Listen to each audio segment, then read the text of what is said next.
कल राज्यसभा में बजट पर बात करते हुए वित्त मंत्री निर्मला सीतारमण जी ने मेरे बयान को लेकर काफी कटाक्ष किया और ये भी कहा कि मैंने हाउस को मिसलीड करने की कोशिश करी। मैंने जब उनके सवालों पर जवाब देने के लिए अनुमति मांगी तो मुझे इजाजत नहीं दी गई।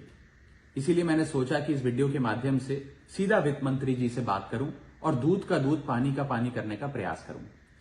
सबसे पहले तो मैंने अपने दिए गए भाषण में जो यूनियन बजट 2025-26 पर मैंने बात रखी उसमें कई मुद्दे उठाए थे, जैसे कि रेल यात्रियों से जुड़े संबंधी समस्याएं, जैसे कि मिडिल क्लास के फाइनेंशियल चैलेंजेस, जैसे कि डोनाल्ड ट्रंप एडमिनिस्ट्रेशन द्वारा लगाए जा रहे ड्यूटीज एंड टैरिफ्स और गिरते हुए रुपए की बात रखी। इन विषयों पर वित्त मंत्री जी ने कोई जवाब नहीं दिया, लेकिन हां, मेरे द्वारा समझाए गए इनकम टैक्स रिबेट के एक उदाहरण को लेकर उन्होंने कई सारे बयान दे डाले।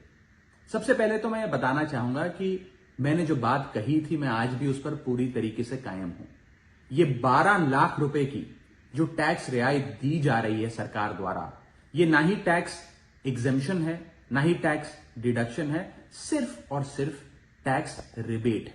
यानी कि 12 लाख रुपए से ऊपर अगर आप आमदनी कमाते हैं एक वित्तीय वर्ष में, तो आपको अपनी पूरी आमदनी पर इनकम टैक्स भरना पड़ेगा। मेरे इस कॉन्सेप्ट को समझाने के लिए दिए गए उदाहरण को वित्त मंत्री जी ने टेक्निकली उसे उलझाने का प्रयास किया, उसमें मार्जिनल टैक्स रिलीफ का कॉन्सेप्ट जोड़कर यह सिद्ध करने की कोशिश करी कि मेरा उदाहरण गलत था।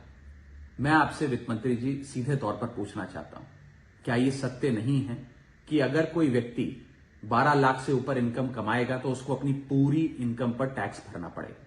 चलिए, मार्जिनल टैक्स रिलीफ 1275 तक आप दे रही हैं। आप मुझे यह बताइए कि अगर एक व्यक्ति 13 लाख रुपए 13 लाख रुपीज एक वित्तीय वर्ष में कमाता है तो उसे अपने पूरे 13 लाख की आमदनी पर अपने स्लैब अनुसार इनकम टैक्स देना पड़ेगा कि नहीं देना पड़ेगा? या 13 लाख माइनस 12 लाख की टैक्स रिबेट 1 लाख पर देना पड़ेगा? सही जवाब है कि उसे पूरे 13 के 13 पर इनकम टैक्स भरना पड़ेगा।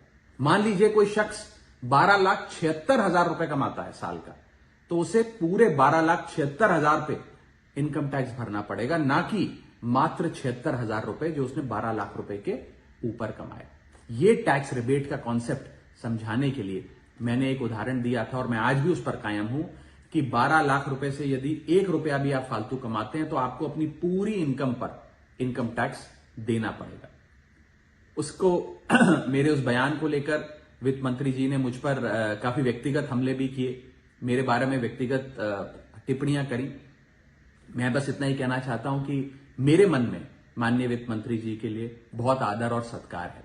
वो अनुभव में, ओहदे में, उम्र में मुझसे बहुत बड़ी हैं। मेरा बस इतना ही कहना है कि आगे से मुझे उम्मीद है कि वित्त मंत्री जी इस प्रकार के व्यक्तिगत बयानों से बचेंगी और सिंपल टैक्स कॉन्सेप्ट्स लाने के लिए जो उदाहरण दिए गए हैं उनको टेक्निकली तोड़ मरोड़ के जनता के सामने प्रस्तुत करने का प्रयास नहीं करेंगी।